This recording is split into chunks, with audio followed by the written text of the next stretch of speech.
सुदिनं सुदिनं जन्मदिनं तव भवतु मङ्गलं जन्मदिनं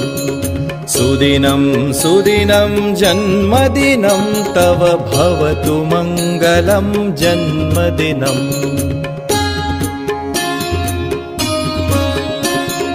चिरञ्जीव कुरु पुण्यवर्धनं चिरञ्जीव कुरु कीर्तिवर्धनं चिरञ्जीव कुरु पुण्यवर्धनं चिरञ्जीव कुरु कीर्तिवर्धनं सुदिनं सुदिनं जन्मदिनं तव भवतु मङ्गलं जन्मदिनम् विजयी भव सर्वत्र सर्वदा विजयी